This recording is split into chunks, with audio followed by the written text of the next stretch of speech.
नहीं, कार्यकर्ता सम्मेलन है और पूरे प्रदेश के अंदर हम लोग इसको 2027 को लेकर के तैयारी में लगे हुए हैं। आज general secretary incharge Shri Avinash Pande ji, प्रदेश अध्यक्ष जी और तमाम हमारे जो सीनियर नेता पार्टी के, वो सब यहाँ सेक्रेटरी हमारे सब लोग मौजूद रहेंगे।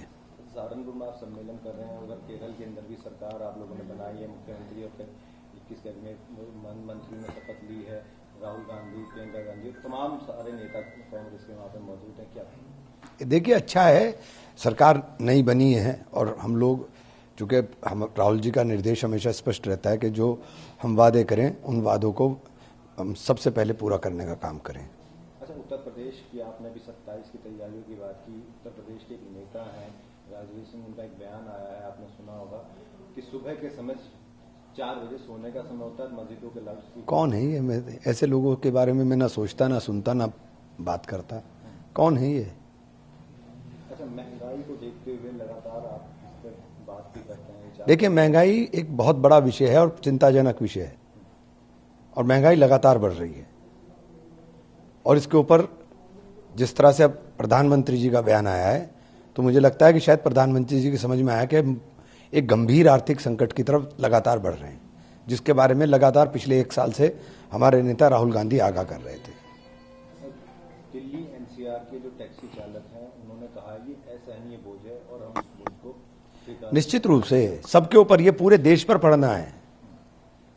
ये लोग भावनाओं के अंदर नफरत की बातें कर कर लोगों को धर्म के नाम पर लड़ाकर इन तमाम मुद्दों से ध्यान हटाते हैं, इसके अलावा कुछ नहीं है। हकीकत यह है कि देश एक गंभीर संकट के अंदर है। लगातार आप लोग नीट के चलते इस्तीफे की मांग कर रहे हैं, धर्मेंद्र प्रधान जी वो कह रहे हैं। कहां नैतिकता है इनमें? कितनी बार पर्चे लीक हो गए हैं? जब से ये सरकार आई है पर्चा ही लीक है। जब से इस सरकार आई है नौजवान के साथ खिलवाड़ है। सिर्फ लॉलीपॉप दिया जाता है झूठे वादों का, इसके अलावा कुछ भी नहीं है। आप इस्तीफे की मांग कर रहे हैं, वो कह रहे हैं हम कार्रवाई तो कर रहे हैं, कार्रवाई करना। पिछली कार्रवाई करी क्या? पिछली कार्रवाई पे क्या नतीजा आया? अगर पिछली कार्रवाई करी होती ढंग की तो ये ना होता। पिछली बार भी तो आपने सीबीआई इंक्वायरी करा दी थी। अच्छा, आप खास तौर से कांग्रेस और आप जो है प्रधानमंत्री पर लगातार हमलावर रहते हैं, लेकिन उनको तो विश्व के अंदर हम हमलावर नहीं रहते भाई, हम आगाह करते हैं। विपक्ष का काम है आईना दिखाना।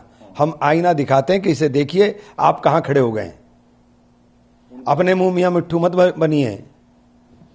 वो भी विदेश यात्रा पर, उनको स्वीडन का royal of the Paul star मिला है और अब वो प्रधानमंत्री को मिल रहा है भाई, देश को मिल रहा है।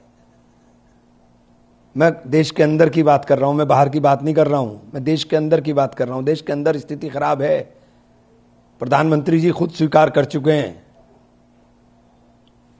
तो लगातार इस अवार्ड का क्या करेंगे जब हमारे लोग भूखे मर जाएं, बच्चे खुदकुशी करने पर आमादा हो जाएं? क्या मायने हैं इन चीजों के? तो क्या लगता है आपको आने वाले टाइम में और स्थिति खराब? प्रधानमंत्री कह रहे हैं, मैं थोड़ी कह रहा हूं। अब तो प्रधानमंत्री कह रहे हैं, अब तो प्रधानमंत्री कह रहे हैं, मैं थोड़ी कह रहा हूं। तो चीजों को, हालात को आपने कई बार ये भी किया है कि एक बैठक बुलानी चाहिए, बुलाते नहीं।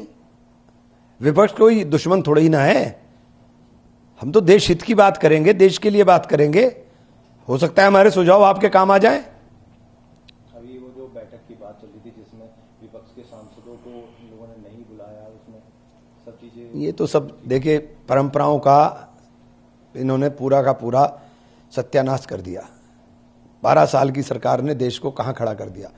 जो 70 साल बताते हैं ना, जो 70 साल में नुकसान नहीं हुआ वो आपने कर दिया। अच्छा, आप लोग ये बात कहते हैं, लेकिन ये चीजें हो भी रही है कि ईडी अब जो है आम आदमी पार्टी के गोवा के एक नेता है, वो तो ईडी और सीबीआई तो इनके तोते हैं, सबके पीछे लगा देंगे। तो क्या एक यही तरीका, ये तरीका जिसने भी अपनाया है, वहां लोकतंत्र खत्म हुआ। ये लोकतंत्र को खत्म करना चाहते हैं।